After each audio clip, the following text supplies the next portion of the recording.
राम राम भाई, सारा study forest trust में आप सभी का स्वागत है। आज आपको जानकारी देंगे भाई, जो लाडो लक्ष्मी योजना है उसके बारे में कंप्लीट जानकारी। भाई, जब अभी हरियाणा में लास्ट टाइम इलेक्शन हुए थे तो हरियाणा सरकार ने एक अपनी योजना निकाली थी। वो हरियाणा सरकार की तरफ से थी कि भाई महिलाओं को 21 रुपए महीना मिलेंगे। पहली बात तो ये भाई, अब तक इस बारे में कोई भी फॉर्म नहीं भरा गया है। कुछ एक दो बार सुनने में आया था कि भाई कुछ दुकानों पर भाई 100, 150, 200 रुपए लेके जनता से मतलब कि भाई उनका फॉर्म भर दिया, लाडो लक्ष्मी योजना के फॉर्म निकले हुए हैं, ये वो है भाई। अब तक कोई भी फॉर्म ऑनलाइन इस बारे में नहीं निकला है। अब वो क्या था, कौन थे, जैसे थे भाई, मुझे उसके बारे में नहीं पता, क्योंकि सही जानकारी क्या है, अब तक इस बारे में कोई भी फॉर्म नहीं निकला है और ना अभी कोई चालू है। तो सही जानकारी क्या है भाई, एक तो आपकी फैमिली आईडी में हाउसवाइफ होना चाहिए। दूसरा, जो आपका बैंक अकाउंट है वो वेरीफाई होना चाहिए, उसमें ऐड होना चाहिए। आपकी फैमिली आईडी में जो लेडीज हैं उनका, जो महिलाओं का जो अकाउंट है वो ऐड होना चाहिए और वेरीफाई होना चाहिए। तीसरी बात क्या होती है भाई, एक होती है डीबीटी, डायरेक्ट बेनिफिट ट्रांसफर। वो कौन चेक करेगा? वो चेक करेगा आपका बैंक, जहां आपका बैंक में अकाउंट है वहां जाके एक बार चेक करा लेना कि भाई हमारे अकाउंट में डीबीटी एक्टिवेट है या नहीं है। नहीं है तो वो आपकी एक्टिवेट कर देंगे। अभी तक सिर्फ यही जानकारी आई है। अब इसके पीछे भाई एक सबसे बड़ी समस्या है, वो मैं आपसे शेयर करना चाहता हूं। महिलाएं भाई कुछ परेशान हो रही हैं। अब जैसे मान लो किसी महिला का बेरोजगारी भत्ता यानी सक्षम युवा योजना में रजिस्टर्ड हैं, तो उनका जो ऑक्यूपेशन है वो अनएम्प्लॉय होना चाहिए, अनएम्प्लॉय होना चाहिए। अब उन्होंने लाडो लक्ष्मी योजना लेने के लिए अगर अपनी फैमिली आईडी में ऑक्यूपेशन चेंज करवा लिया हाउसवाइफ, तो आपका वो भत्ता भाई कट जाएगा। दूसरी बात, वो बहन बिल्कुल भी ना छिड़वाएं, जैसा चल रहा है चलने दे। दूसरी बात, जिनकी फैमिली आईडी में, क्योंकि देखो एक है ना इनकम का क्राइटेरिया भी लगेगा, क्योंकि वो पता नहीं भाई गवर्नमेंट 5 लाख से कम करे या फिर 180 से कम वालों की करे या भाई फिर 1 लाख से कम वालों की करे। लाडो लक्ष्मी योजना के जो पैसे हैं कौन सी लिस्ट उठाए, कौन सी मतलब इनकम का क्राइटेरिया के अंदर वो इस स्कीम को लागू करें, अभी उसके बारे में किसी के पास कोई भी जानकारी नहीं है। क्राइटेरिया भाई क्या पता 1 लाख से नीचे देने लग गए और आप हाउस वाइफ जिनकी 1,80,000 इनकम है वो भी भाई चेंज करवाते रहो, वो भी चेंज करवाते रहो, तो भाई कोई फायदा है नहीं। एक तो जो सक्षम वाली महिलाएं हैं वो भाई अपना ऑक्यूपेशन चेंज मत करवाना। दूसरी, जो भाई विडो हैं, विडो ही रहने देना, नहीं तो आपकी पेंशन कट जाएगी। जो भाई कहीं से मान लो जिनकी, एक तो पहली बात इनकी एज बता रखी है कि भाई 18 से प्लस और 58 या फिर 60 से नीचे, जिनके घर में कोई भी नौकरी है उनको नहीं मिलेगी भाई ये स्कीम।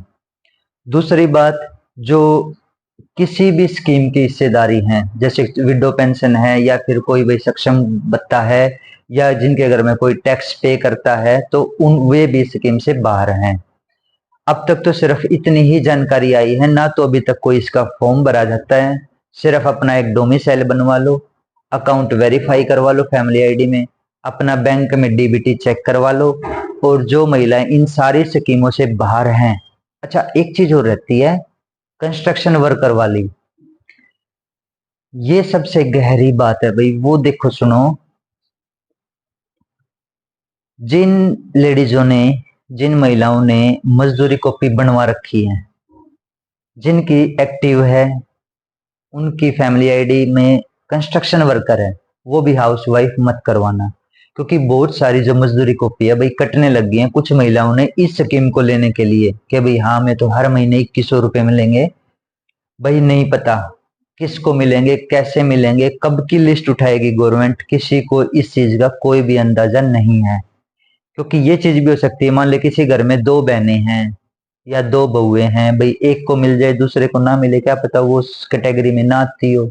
आप अपने सीएससी वाले को, दुकान वाले को दोष दोगे, उसके आगे मेरे क्यों ना है भाई, कल करा होगा तो ना ये करा होगा। तो ये चीजें हैं, क्योंकि आपका क्राइटेरिया ही मतलब डिपेंड करता है कि आप उस स्कीम में आते हैं या नहीं आते हैं। ऐसी बहुत सारी छोटे छोटे पॉइंट हैं, वो आपने देखने होंगे। जो कंस्ट्रक्शन वर्कर है जिनका फैमिली आईडी में, वो महिलाएं हाउस वाइफ ना करवाएं। अगर आपकी फैमिली आईडी, क्योंकि पीछे क्या था, मजदूरी कॉपी बननी बंद हो गई थी और अब भी बंद है, मजदूरी कॉपी ने स्कीम ज्यादा निकाली तो पूरी जनता कंस्ट्रक्शन वर्कर करवाने के लिए भागने लगी कि भाई हाँ वहां स्कीम ज्यादा है, वहां स्कीम ज्यादा है। ये नहीं देखते भाई कि भाई आप सही में मजदूरी कर रहे हो या नहीं कर रहे। कंस्ट्रक्शन वर्कर का मतलब है जो एक्चुअली में लेबर डिपार्टमेंट के अंडर आता है, आप मजदूरी करते हैं, ये उनके लिए ही स्कीम होती है लेबर कॉपी। उसके अंदर बहुत सारी स्कीमें आती हैं, वो मैंने पिछली बार वीडियो भी बनाई थी। तो चलो उस बात को इस वीडियो में ना लेके आते हुए, तो मैं यही कहना चाहता हूँ कि भाई जिनकी कॉपी बनी हुई है, एक्टिव है, प्लीज वो महिलाएं हाउसवाइफ ना करवाएं। आपकी फैमिली आईडी में से कंस्ट्रक्शन वर्कर ना हटवाएं, नहीं तो मजदूरी कॉपी कट जाएगी। और जो जिन्होंने भाई नई कॉपी बनवाने के चक्कर में ई कंस्ट्रक्शन वर्कर करवाए थे पीछे 2 महीने में, 2.5 महीने में, अगर आप भाई उस कैटेगरी में नहीं आते हो लेबर कॉपी में, तो भाई अपना हाउसवाइफ करवा लो। अभी आप खुला है ऑप्शन ये पोर्टल पे, आप खुद भी कर सकते हैं हाउसवाइफ। वो मैं अगली बार वीडियो बना दूंगा कैसे होगा, वो आप खुद भी कर सकते हैं। तो सबसे जरूरी बात यही थी, क्योंकि महिलाएं दुकानों पे बहुत ज्यादा जाती हैं, उनको ये नहीं पता कि भाई हमें एक्चुअली में ये चीजें हाउसवाइफ करवानी है या नहीं करवानी है। मैं एक बार फिर से रिपीट कर देता हूँ, जिनका कंस्ट्रक्शन वर्कर है, अगर उनकी मजदूरी कापी है, चालू है और उसी स्कीम में आती हैं, तो भाई मत करवाना। दूसरी बात, जो महिलाएं बेरोजगारी भत्ता लेती हैं, सक्षम युवा स्कीम में आती हैं, वो भी हाउसवाइफ मत करवाना भाई। जो विडो हैं, जो किसी टैक्स भरती हैं, उनके में चाहे भाई कुछ भी है, वो करवाने की जरूरत नहीं है, वो इस स्कीम के अंदर नहीं आती। आपने सिर्फ अभी जो सुनने में आ रहा है, आपने क्या क्या करना है, जो महिलाएं अब लड्डू लक्ष्मी योजना की स्कीम के अंदर आती हैं, उनके लिए क्या जरूरी है, एक तो अपना डोमिसाइल बनवा लो, दूसरा भाई अपना जो हाउसवाइफ है वो करवा लो, तीसरा भाई उसमें बैंक अकाउंट चढ़वा लो। बैंक अकाउंट सुनने में ये आया है कि भाई आपका पर्सनल होना चाहिए, ज्वाइंट अकाउंट नहीं होना चाहिए हस्बैंड वाइफ के साथ, सिंगल आपका इंडिविजुअल अकाउंट होना चाहिए, वो ज्वाइंट का नहीं होना चाहिए। दूसरा भाई अपना जो फैमिली आईडी ना अपडेट रखो कि भाई नाम, फादर नेम, ये आपके अकाउंट से उससे मैच होते हो। जो आपका आधार कार्ड में नाम है वही पैन कार्ड में हो, वही अकाउंट में हो और वही फैमिली आईडी में हो। अगर आपका कोई प्रूफ है मार्कशीट वगैरह, या उसके हिसाब से करवा लो। अब ये छोटी मोटी चेंजिंग जो है फैमिली आईडी पे एक्टिव है, आप किसी भी दुकान या सीएससी पे जाके करा सकते हैं। अब बची भाई जो इनके बाद की, जो भी सक्षम वाली महिलाएं हैं, कंस्ट्रक्शन वर्कर वाली महिलाएं हैं, भाई वो प्लीज मत जाओ, आपकी या तो भत्ता कट जाएगा या आपकी कॉपी कट जाएगी। और जो भाई विडो महिलाएं हैं वो भी आराम से भाई बैठ जाओ, हाउस वाइफ वगैरह लड्डू लक्ष्मी योजना के पीछे मत भागो। तीसरा, जो भी टैक्स वगैरह भरती हैं वो भी स्कीम को छोड़ दो, वो भी इस कैटेगरी के अंदर नहीं आती। अब बात आती है भाई कैटेगरी कौन सी, इनकम वाली। अगर भाई 180 से नीचे देते हैं तो कुछ नहीं कह सकते, क्या पता भाई देने भी शुरू कर दे गवर्नमेंट। और क्या पता अगर इनका क्राइटेरिया 50,000 से 75 तक का आ गया या 1 लाख से कम का आ गया, तो फिर तो इस बात पे ध्यान देना भाई, क्योंकि ज्यादा भीड़ मत लगाओ। टैक्स वगैरह देने वाली महिलाएं वो चीजें हैं, मैंने छोटी छोटी जितना भी मुझे अच्छा लगा, जितनी भी मुझे नॉलेज थी, आपके जो डाउट है वो क्लियर करने की कोशिश करी।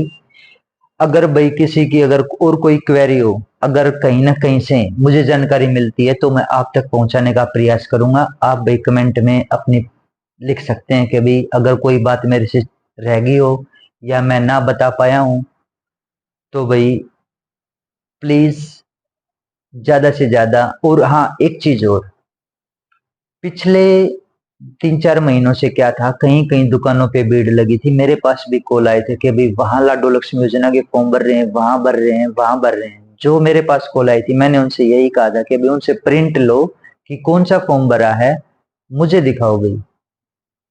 मेरे पास ये कॉल आई कि भाई लाडो लक्ष्मी योजना के फॉर्म भर दे, वो वहां भरने लग रहे, वहां भरने लग रहे। भाई कहीं नहीं भरने लग रहे अभी तक। ये सिर्फ इतना आया है कि भाई अकाउंट जो हरियाणा गवर्नमेंट है, जिनके अकाउंट वेरीफाई हैं, हाउस वाइफ हैं, अपने अपने हिसाब से क्राइटेरिया बना रखा है, यहीं से लिस्ट निकालेगी और डायरेक्ट आपके अकाउंट में आएंगे पैसे। अब जैसे कहीं पेंशन भी अप्लाई नहीं होती, तो फैमिली आईडी आपका बेस है, उसको आप सही तरीके से इक्वल रखो। कभी ये चेंजिंग मत कराओ। आज कंस्ट्रक्शन वर्कर करा लिया, आपकी लेबर डिपार्टमेंट अच्छी स्कीम दे रही है तो उधर चले गए, अगर लाडो लक्ष्मी योजना आती है तो इधर आ गए, अगर स्टूडेंट में बेनिफिट लगा तो वहां चले गए। तो भाई सिर्फ और सिर्फ एक जगह रुको, क्योंकि ये वेरिफिकेशन भी आनी शुरू हो जाएंगी। जिनकी लेबर डिपार्टमेंट की कॉपी थी ना, मजदूरी कॉपी, उनकी बहुत सारी कटने लगी, और जो फ्रॉड बनी हुई थी ना उनकी वेरिफिकेशन चालू है। वेरिफिकेशन कर रहे हैं आप कहाँ काम कर रहे हो। जो एक्चुअली में काम नहीं कर रहा तो भाई फ्रॉड के चक्कर में मत आओ, किसी के बहकावे मत आओ, अपने कागज खराब मत करो। क्योंकि कई जगह मैंने देखा है भाई सरल पे आपकी अकाउंट वेरिफिकेशन के रिक्वेस्ट लगा के भाई आपसे पैसे ले लिए, लो भाई आपके फॉर्म भर दिए लाडो लक्ष्मी योजना के। ऐसा कुछ भी नहीं है। और रही फैमिली आईडी की बात हाउस वाइफ करने की, वो आप खुद से भी कर सकते हैं अपने पोर्टल पे। वो मैं अगली वीडियो में बता दूंगा आपको कैसे करना, अभी तक एक्टिव है वो आप कर सकते हैं। अगर भाई जानकारी सही लगी तो इसको शेयर करना, अगर कोई गलत बात बोली हो तो माफ करना। धन्यवाद भाई सारा।